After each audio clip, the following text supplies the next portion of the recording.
ಅಸ್ಸಲಾಮು ಅಲೈಕುಂ ವರಹಮತುಲ್ಲಾಹಿ ವಬರಕಾತುಹು. Second show ಮುಗಿದು ಟೌನ್ನಿಂದ ಹಿಂತಿರುಗುವ ದಾರಿಯಲ್ಲಿದ್ದೆ. ರಾತ್ರಿ ಗಸ್ತಿಗೆ ಬಂದ ಪೊಲೀಸ್ ಕಾರರಿಂದ ರಸ್ತೆಯಲ್ಲಿ ನಡೆಯಲಾಗದ ಸ್ಥಿತಿ, ಕುಡಿದು ಹಾವಾಗಿ ಬಿದ್ದಿರುವ ಕೆಲವು ಹಗಲಿನ ಮಾನವರಿಂದ ಒಂದು ಕಲರ್ಫುಲ್ ರಾತ್ರಿ. ಯಾವ ವಾಹನವೂ ಕಾಣದಿದ್ದಾಗ ರಿನಾಸ್ಗೆ ಒಂದು ಕರೆ ಮಾಡಿದೆ. ಫೋನ್ನಲ್ಲಿ ಮಚ್ಚಾದಾರ ನಾಸ್, ನಾನು ಇಲ್ಲಿ ಹೊಸ ಸ್ಟ್ಯಾಂಡ್ನಲ್ಲಿದ್ದೇನೆ ಡಾ. ತುಂಬಾ ಲೇಟ್ ಆಗಿಬಿಟ್ಟಿತು. ಇಲ್ಲಿ ಯಾರೂ ವಾಹನವನ್ನು ನಿಲ್ಲಿಸುತ್ತಿಲ್ಲ. ನನ್ನ ಬಳಿ ವಾಹನವಿಲ್ಲ ಡಾ. ನೀನು ಒಂದು ಬೈಕ್ನೊಂದಿಗೆ ಬಾ. ಹಾ, ಹೋಗೋ. ಸೆಕೆಂಡ್ ಶೋಗೆ ಹೋಗೋ ಅಂದಿದ್ದು ಯಾರು? ರಾತ್ರಿ ವಾಹನ ಇರುತ್ತದೆ ಅಂತ ನೀನೇ ಹೇಳಿದೆಯಲ್ಲವೇ? ನಿನ್ನ ಟೌನ್ನ ಚೆಂಗಾಯಿಗಳು ಈಗ ಬೇಕಾದಾಗ ನನ್ನನ್ನೇ ಬೇಕು ತಾನೇ? ವಾಹನ ಇರಲ್ಲ ಅಂತ ನಾನು ಹೇಳಿದ್ದೆ, ನೀನು ಕೇಳಲಿಲ್ಲವೇ? ಯಾವುದಾದರೂ ಆಟೋ ಸಿಗುತ್ತದೆಯೇ ಎಂದು ನೋಡು. ಗುಡ್ ನೈಟ್ ಡಾ. ಫೋನ್ ಇಡಬೇಡ ಡಾ. ಹಲೋ ಶೇ. ಆ ಚೆಂಗಾಯಿ ಫೋನ್ ಕಟ್ ಮಾಡಿಬಿಟ್ಟ. ಒಂದು ವಾಹನ ಸಿಗಲಿ ಎಂದು ನಾನು ಗೊಣಗಿದೆ. ನಗರಕ್ಕೆ ರಾತ್ರಿಯಲ್ಲಿ ಒಂದು ವಿಶೇಷ ಸೌಂದರ್ಯವಿದೆ, ವಿಶೇಷ ವಾಸನೆ ಇದೆ. ನಗರದ ಮಧ್ಯದಲ್ಲಿ ಒಂದು ರಾತ್ರಿ ನೀವು ಒಂಟಿಯಾಗಿ ಸಿಲುಕಿಕೊಂಡರೆ ಅದನ್ನು ಅರ್ಥ ಮಾಡಿಕೊಳ್ಳಬಹುದು.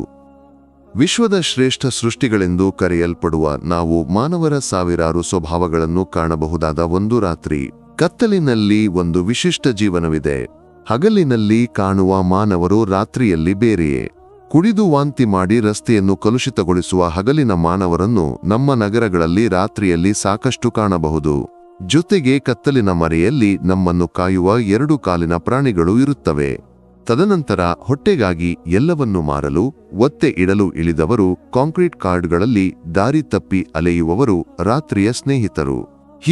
ಹೀಗೆ ಒಂದು ವಿಚಿತ್ರವಾದ ವರ್ಣಮಯವಾದ ಲೋಕ. ಯೌವನದ ಉತ್ಸಾಹದಲ್ಲಿ ಸ್ವಲ್ಪ ಕುಡಿತ, ಸ್ವಲ್ಪ ಕಾದಾಟದೊಂದಿಗೆ ತಿರುಗಾಡುವ ಕಾಲ. ಫೇಸ್ಬುಕ್, ವಾಟ್ಸಾಪ್ ಸಿಗುವ ಸಮಯದಲ್ಲಿ ರೆಸ್ಟೋರೆಂಟ್ಗಳಲ್ಲಿ ತಿನ್ನುವ ತಿನಿಸು, ಎಲ್ಲವೂ ಸೇರಿ ರಕ್ತ ಕುದಿಯುವ ವಯಸ್ಸು.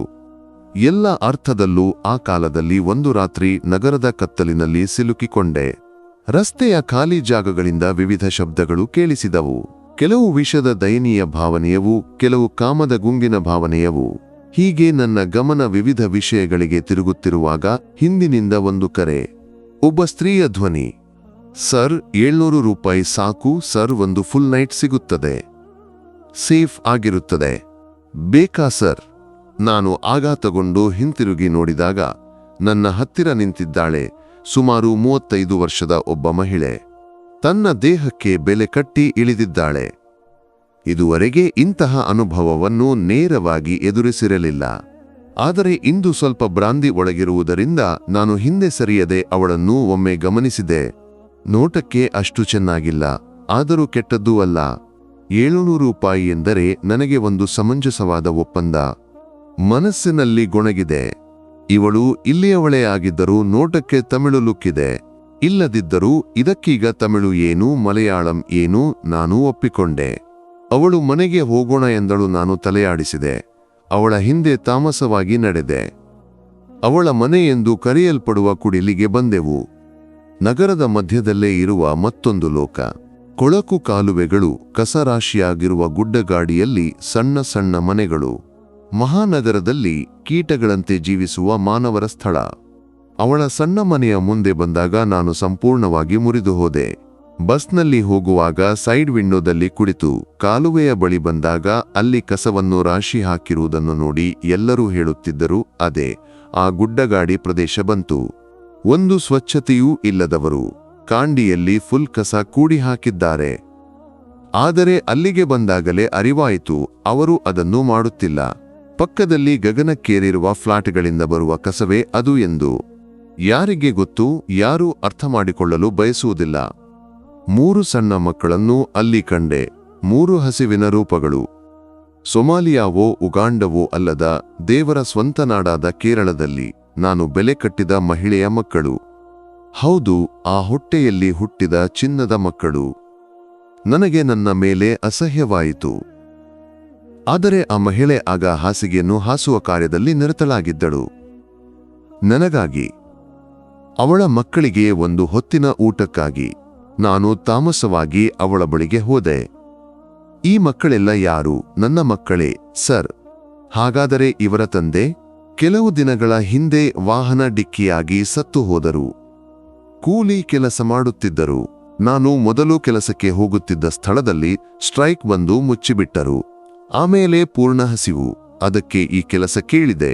ಸರ್ಗೆ ಗೊತ್ತಾ, ಸಾಲ ಹೇಳಿ ಮೋಸ ಮಾಡಿ ಹೋಗುವವರು ಇಲ್ಲಿ ಇದ್ದಾರೆ. ಆಮೇಲೆ ಇವರು ಹಸಿವಿನಿಂದ ಕೂಗಿದಾಗ ನಾನು ಏನು ಮಾಡಲಿ? ವಿಷ ತಂದು ಕೊಡಲು ಮನಸ್ಸು ಬರುವುದಿಲ್ಲ, ಧೈರ್ಯವೂ ಇಲ್ಲ. ಅದನ್ನು ಬಿಡಿ ಸರ್, ಬನ್ನಿ. ಅವಳ ಕಣ್ಣುಗಳು ಒದ್ದೆಯಾಗಿದ್ದವು, ಗಂಟಲು ಕಟ್ಟಿಕೊಂಡಿತ್ತು. ನನಗೆ ಏನೂ ಮಾತಾಡಲಾಗಲಿಲ್ಲ. ಅವಳ ಮಾತುಗಳ ಮುಂದೆ ನಾನು ಯಾವಾಗಲೂ ತಡವಾಡಿದೆ. ಇವಳು ಒಬ್ಬ ತಾಯಿ, ನನ್ನನ್ನು ಹೆತ್ತು ಬೆಳೆಸಿದ್ದು ಒಬ್ಬ ಉಮ್ಮ. ಕೆಲವು ಕ್ಷಣಗಳ ಕಾಲ ನಾನು ಹಾಗೆ ಚಲನೆಯಿಲ್ಲದೆ ನಿಂತೆ. ನಾನು ತಾಮಸವಾಗಿ ನನ್ನ ಪರ್ಸ್ ತೆರೆದೆ. ಕೈಯಲ್ಲಿದ್ದ ಒಂದು 2000 ರೂಪಾಯಿ ನೋಟನ್ನು ಅವಳಿಗೆ ಕೊಟ್ಟೆ. ಆಮೇಲೆ ಹೇಳಿದೆ, ಮೊದಲು ಈ ಮಕ್ಕಳಿಗೆ ಏನಾದರೂ ತಿನ್ನಲು ಕೊಡಿ. ಸಾಧ್ಯವಾದರೆ ಒಳ್ಳೆಯ ಡ್ರೆಸ್ ತೆಗೆದುಕೊಡಿ. ಹರಿದು ಹೋಗಿರುವುದನ್ನೆಲ್ಲ ಬದಲಾಯಿಸಿದ ಮೇಲೆ ನನಗಾಗಲಿ ಬೇರೆ ಯಾರಿಗಾಗಲಿ ಹಾಸಿಗೆ ಹಾಸಬೇಕಿಲ್ಲ. ಅವಳು ಆ ನೋಟನ್ನು ಉತ್ಸಾಹದಿಂದ ತೆಗೆದುಕೊಂಡಳು. ಆಮೇಲೆ ಕೃತಜ್ಞತೆಯಿಂದ ನನ್ನನ್ನು ಒಮ್ಮೆ ನೋಡಿದಳು. ಅವಳ ಕಣ್ಣುಗಳು ತುಂಬಿ ಹರಿಯುತ್ತಿದ್ದವು. ಆ ಸಮಯದಲ್ಲಿ ಸರ್ರನ್ನು ದೇವರು ಆಶೀರ್ವದಿಸುತ್ತಾನೆ ಎಂಬ ಅವಳ ಮಾತುಗಳು ಮನಸ್ಸಿನಲ್ಲಿ ಜಾಗ ತಾಳಿದವು. ನಿಜ, ಇದನ್ನು ನನಗೆ ತೋರಿಸಿದ್ದು ಸೃಷ್ಟಿಕರ್ತನೇ ಅಲ್ಲವೇ? ಆ ಚಿಕ್ಕ ಮಕ್ಕಳನ್ನು ಮತ್ತೊಮ್ಮೆ ನೋಡಿ ನಾನು ತಾಮಸವಾಗಿ ಹೊರಗೆ ಬಂದೆ. ಒಂದು ರಾತ್ರಿಯೂ ಮಲಗದ ನಗರದೊಳಗೆ ಚಂದ್ರನಿಗೆ ಒಳ್ಳೆಯ ಬೆಳಕು ಇದೆಯೆಂದು ತೋರಿತು. ಸ್ಟ್ರೀಟ್ ಲೈಟ್ನ ಬೆಳಕು ವಿಚಿತ್ರವಾಗಿತ್ತು. ವಾಹನಗಳು ತಾಮಸವಾಗಿ ಓಡಾಡುತ್ತಿದ್ದವು. ಕಟ್ಟಡಗಳಲ್ಲಿ ವರ್ಣಮಯ ಬೆಳಕು ಸುರಿಯುತ್ತಿತ್ತು. ಹೀಗೆ ರಾತ್ರಿಯ ಹೊಸ ನಗರ ದೃಶ್ಯಗಳನ್ನು ನೋಡಿ, ಹೊಸ ಜೀವನಗಳನ್ನು ನೋಡಿ, ನಗರದ ಗದ್ದಲದೊಳಗೆ ತಾಮಸವಾಗಿ ಕರಗಿ ಹೋಗುವಾಗ ನಾನು ಅನೇಕ ತಿಳಿವುಗಳನ್ನು ಪಡೆದುಕೊಂಡಿದ್ದೆ. ತುಂಬಾ ತಡವಾಗಿ ಮನೆಗೆ ಬಂದಾಗ ಬಾಗಿಲು ತೆರೆದುಕೊಟ್ಟ ಉಮ್ಮವನ್ನು ಒಂದು ಕ್ಷಣ ನೋಡಿ ನಿಂತುಬಿಟ್ಟೆ. ಏನು ಮಗನೇ, ಇಷ್ಟು ತಡವಾಗಿ ಬರುವೆ? ಉಮ್ಮಗೆ ಆರೋಗ್ಯ ಸರಿಯಿಲ್ಲ ಎಂದು ಗೊತ್ತಿಲ್ಲವೇ? ಏನಾದರೂ ತಿಂದೆಯಾ ಮಗನೇ? ಹೌದು, ತಿಂದಿದ್ದೇನೆ ಉಮ್ಮ ಎಂದು ನಾನು ಮೆಲುವಾಗಿ ಹೇಳಿದೆ. ಏನು ಮಾಡೋದು? ಇನ್ಮೇಲೆ ಇದು ಉಳಿಯುತ್ತದೆಯೇ? ನಾಳೆಯಾದರೆ ಹುಳಿಯಾಗಿಬಿಡುತ್ತದೆ. ಉಮ್ಮ ಬೆಳಿಗ್ಗೆ ತೆಗೆದು ಬಿಸಾಡುತ್ತೇನೆ. ಅದನ್ನು ಕೇಳಿದಾಗ ನನ್ನ ಮನಸ್ಸಿನಲ್ಲಿ ಒಂದು ಒಳಗುಟ್ಟು. ಸ್ವಲ್ಪ ಹಿಂದೆ ನಾನು ಕಂಡ ಆ 3 ಹಸಿವಿನ ರೂಪಗಳು ಅವರ ದುಃಖವನ್ನು ತೊಡೆದು ಹಾಕಲು ತನಗಾಗಿ ಹಾಸಿಗೆ ಹಾಸಿದ ಆ ಸ್ತ್ರೀಯ ಮುಖವು ಇದ್ದಕ್ಕಿದ್ದಂತೆ ಮನಸ್ಸಿನಲ್ಲಿ ಮೂಡಿತು. ಹೊಟ್ಟೆ ತುಂಬಿದ್ದರೂ ಆ ಮುಖಗಳನ್ನು ಯೋಚಿಸಿ ಎಲ್ಲವನ್ನೂ ತಿಂದೆ. ಮಧ್ಯದಲ್ಲಿ ಎಲ್ಲೋ ಕಣ್ಣು ಒದ್ದೆಯಾಯಿತೆಂದು ತೋರಿತು, ಒಂದು ತಿಳಿವಿನಂತೆ. ಬೆಳಕನ್ನು ಆರಿಸಿ ಮನೆಯ ಕೊನೆಯ ಹಂತಗಳು ನಿದ್ರೆಗೆ ಜಾರುವ ಸಮಯದಲ್ಲಿ ನಾನು ಒಂದು ಕ್ಷಣ ಮನಸ್ಸಿನಲ್ಲಿ ಗೊಣಗಿದೆ. ಜೀವನವು ಈ ಸಿನಿಮಾ, ಫೇಸ್ಬುಕ್, ವಾಟ್ಸಾಪ್, ಲೈಕ್, ಕಾಮೆಂಟ್ಗಳೊಂದಿಗೆ ದಿನಗಳನ್ನು ಕಳೆಯುವುದಷ್ಟೇ ಅಲ್ಲ. ಯಾರಿಗಾದರೂ ಉಪಯುಕ್ತನಾಗಿ ಜೀವಿಸಬೇಕು. ಅದನ್ನು ಹೇಗೆ ಎಂದು ತಿಳಿಯಲು ನಾವು ಕಣ್ಣು ತೆರೆದು ನೋಡಬೇಕು. ನಾವು ಎಷ್ಟು ಸಂಪನ್ನರೆಂದು ತಿಳಿಯಲು ನಮ್ಮನ್ನು ಬಿಟ್ಟು ಕೆಳಗಿರುವವರನ್ನು ನೋಡಿ ಜೀವಿಸಬೇಕು ಎಂದು ಅಶ್ರಫುಲ್ ಹಲ್ಕ್ ಮುತ್ತು ನಬಿ ಸಲ್ಲಲ್ಲಾಹು ಅಲೈಹಿ ವಸಲ್ಲಂ ಅವರು ಹೇಳಿದ್ದು ಎಷ್ಟು ಸತ್ಯ. ಪ್ರೇಮದ ವಿರಹದ ಸಾಲುಗಳಿಗಿಂತ ಆಳವಾದ ನೋವಿನ ಮೂರ್ಛೆಯ ವೇದನೆಯು ಉಮ್ಮಾನ ಹೊಕ್ಕುಳ ಗುಂಡಿಯ ಗುರುತು ಬಿದ್ದಿರುವ ನಮ್ಮ ಹೊಟ್ಟೆಗೆ ಇದೆ.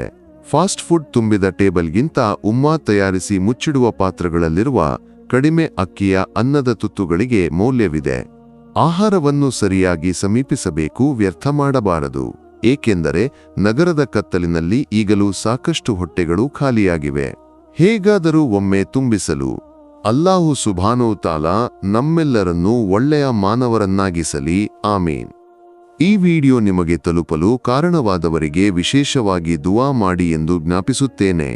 ಇನ್ಶಾ ಅಲ್ಲಾ ಮತ್ತೊಂದು ವಿಡಿಯೋದೊಂದಿಗೆ ನಂತರ ಭೇಟಿಯಾಗೋಣ. ದುಆ ವಸಿಯತ್ನೊಂದಿಗೆ. ಅಸ್ಸಲಾಮು ಅಲೈಕುಂ ವರಹಮತುಲ್ಲಾಹಿ ವಬರಕಾತುಹು.